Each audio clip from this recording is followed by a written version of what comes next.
প্ৰতিটো সেমিষ্টাৰতে প্ৰতিটো বৰ্ষতে প্ৰতিটো ইয়েৰতে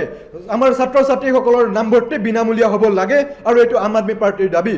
আজি বন্ধ হ'বলৈ বিচৰা কলেজসমূহ বা বন্ধ হৈ যোৱা বিদ্যালয়সমূহৰ দৰে একেই এটা অনুৰূপ পৰিৱেশৰ যে অন্যান্য আমাৰ আজি চলি থকা বিদ্যালয়সমূহৰ নহ'ব এইটো কিন্তু ইয়াত কোনো গেৰেণ্টি নাই আৰু অতি দুৰ্ভাগ্যজনক কথাটো হৈছে এই চৰকাৰখনে ফ্ৰী এডুকেশ্যনৰ কথা কয় এই চৰকাৰখনে বিনামূলীয়া নামভৰ্তিৰ কথা কয় কিন্তু বিনামূলীয়া নামভৰ্তি যে এটা ক'বলৈহে এটা তেওঁলোকৰ প্ৰচেষ্টা বা এটা আঁচনি এইটো আজি প্ৰমাণিত হৈ গৈছে গতিকে আমি দাবী জনাওঁ যে ফাৰ্ষ্ট সেমিষ্টাৰেই নহয় কেৱল মাত্ৰ এটা সেমিষ্টাৰতেই নহয় প্ৰতিটো সেমিষ্টাৰতে প্ৰতিটো বৰ্ষতে প্ৰতিটো ইয়েৰতে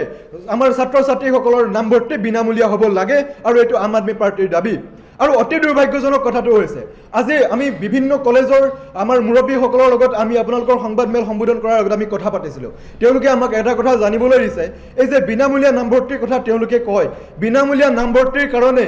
ছাত্ৰ ছাত্ৰীসকলৰ বিনামূলীয়া নামভৰ্তিৰ কাৰণে কলেজখনে যিখিনি পইচা পাব লাগে চৰকাৰৰ পৰা যিখিনি অনুদান পাব লাগে সেই অনুদানখিনি পাবৰ কাৰণেও কিন্তু কলেজখনে 6 মাহৰ পৰা 8 মাহ সময় তেওঁলোকে অপেক্ষা কৰিব লাগে চৰকাৰখনে কিন্তু সময়মতে এই আমাৰ কলেজসমূহক এই বিনামূলীয়া নামভৰ্তিৰ পইচাটো তেওঁলোকে দিবগে নোৱাৰে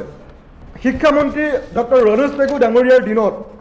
তেওঁলোকে যদি সময় থাকোঁতে আত্মবিশ্লেষণ নকৰে তেওঁলোকে যদি নিজক প্ৰশ্ন নকৰে যে কি কাৰণত আজি আমাৰ অসমৰ শিক্ষা ব্যৱস্থাটো এইটো এটা পৰ্যায় পাইছেগৈ তেতিয়াহ'লে এইটো এটা ধ্ৰুৱ সত্য কথা আজি বন্ধ হৈ যোৱা কলেজসমূহ আজি বন্ধ হ'বলৈ বিচৰা কলেজসমূহ বা বন্ধ হৈ যোৱা বিদ্যালয়সমূহৰ দৰে একেই এটা অনুৰূপ পৰিৱেশৰ যে অন্যান্য আমাৰ আজি চলি থকা বিদ্যালয়সমূহৰ নহ'ব এইটো কিন্তু ইয়াত কোনো গেৰেণ্টি নাই গতিকে শিক্ষামন্ত্ৰী ডাঙৰীয়া আৰু অসম চৰকাৰ আৰু অসমৰ মাননীয় মুখ্যমন্ত্ৰী ডাঙৰীয়াই এইটো কথা অসমৰ জনতাক পতিয়ন নিয়াব লাগিব বা তেওঁলোকে স্পষ্ট কৰিব লাগিব যে দিল্লী আৰু পাঞ্জাবৰ দৰে আম আদমি পাৰ্টিৰ চৰকাৰে প্ৰৱৰ্তন কৰা শিক্ষা ব্যৱস্থাৰ দৰে অসমতো উন্নত